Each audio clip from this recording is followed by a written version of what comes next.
Salut à tous, il y a quelques temps, il y a un mois ou deux, je vous avais dit que je ferais une vidéo sur une méthode de brainstorming qui m'était venue à la suite de plusieurs méthodes que j'avais déjà utilisées avant, qui a pour objectif de se fixer des priorités dans nos projets et aussi de renforcer les liens d'une équipe ou d'un couple.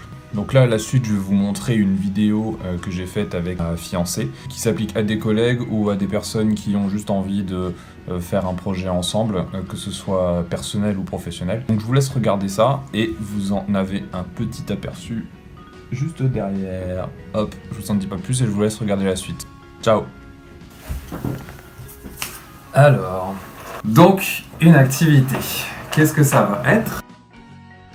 Ça peut être une activité qu'on fait tout seul, à plusieurs. Là, dans notre cas, on va faire un peu les deux. En fait, on va mélanger l'activité solo et l'activité à plusieurs. Ça peut être une activité pour renforcer un couple, par exemple. Ça peut être une activité pour renforcer une équipe dans une entreprise. C'est ce qu'on appelle un peu du genre du team building, tu vois. L'idée qui m'est venue, un éclair de génie, on va dire, c'est de mettre sur des post-it roses des projets perso que tu as envie de réaliser pendant la prochaine année à venir, donc pour dans un an. Le genre de questions qu'on peut se poser, c'est qu'est-ce que idéalement j'aurais aimé réaliser, et si j'avais plus de temps, qu'est-ce que je ferais Sur un post-it ou sur plusieurs post-it? Non, tu mets un projet par post-it. Si tu as vraiment une idée qui peut te paraître nulle, tu la mets aussi, et puis de toute façon, après, à la fin, on fera le tri naturellement. Quand je dis perso, ça peut être aussi des projets dans un cadre professionnel, mais que tu veux entreprendre de ton côté à toi, tu vois. T'as écrit 1 milliard de trucs. Je regarde pas, je te copie pas. C'est tes idées, c'est pas les miennes. J'ai encore une idée. Maintenant, on va prendre les post-it jaunes pour la partie équipe en commun. Là, c'est la même chose que ce qu'on vient de faire, mais quel genre de projet t'aimerais qu'on réalise tous les deux? Donc au moins 3. C'est pas comme ça qu'on retire les post-it. T'as pas appris en école? On retire comme ça. Ok, pour moi. C'est bon pour toi? Tu m'as copié. Ah bah oui, sûrement. Parce que tu m'inspires. Ensuite, on va mettre les post-it là, sur cette magnifique page blanche qui est derrière. Post-it rose à gauche pour toi, à droite pour moi. Et les post-it jaunes, on les met en dessous. Allez, moi je prends le côté droit alors.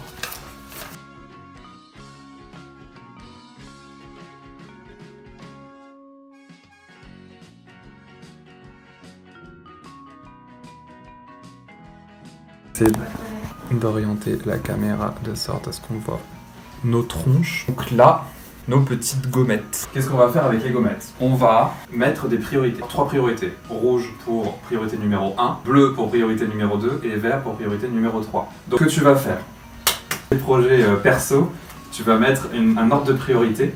Ok, donc une gommette rouge sur les 3, une gommette verte et une gommette bleue.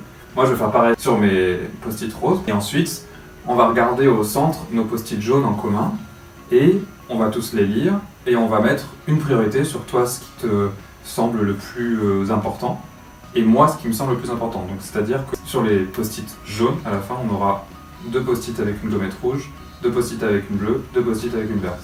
Ce qu'il faut comprendre d'abord, c'est des valeurs. Ok? Tiens, c'est à toi. Moi je vais prendre le mien.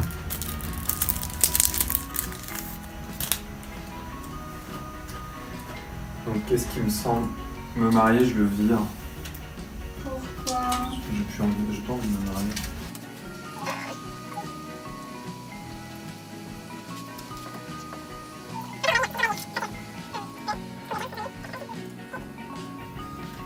Ok, donc là, on va lire les post-it jaunes. Alors tu vois, par exemple, on a voyager et voyager, donc on a tous les deux la même idée.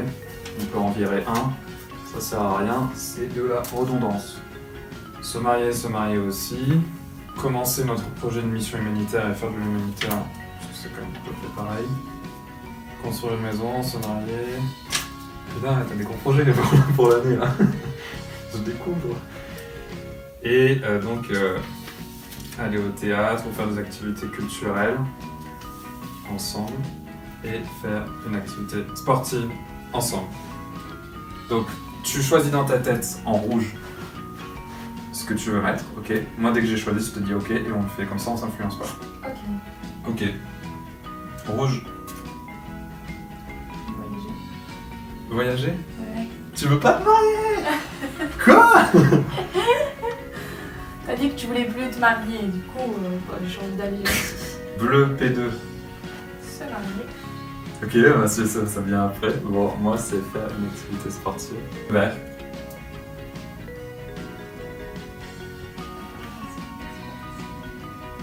Moi, vert, c'était ça. Pour nos activités perso, sur les projets qu'on veut mener pour l'année, parce que parfois on a plein de projets, on sait pas trop comment s'organiser. Là, ça nous donne une priorisation en fait des projets. L'idée évidemment derrière, c'est de mettre en place d'autres méthodes avec des plannings, par exemple Kanban, tu sais, avec la to-do list.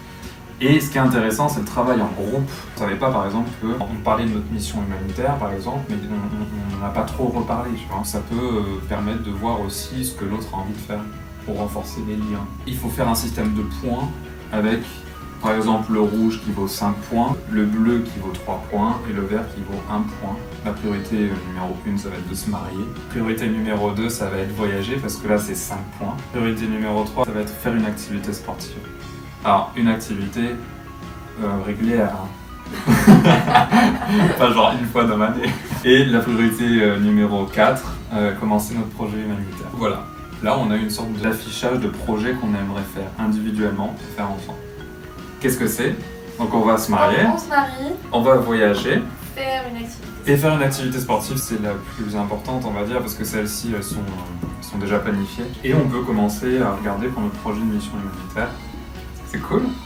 Cool. Ok, cool, bah c'est parti.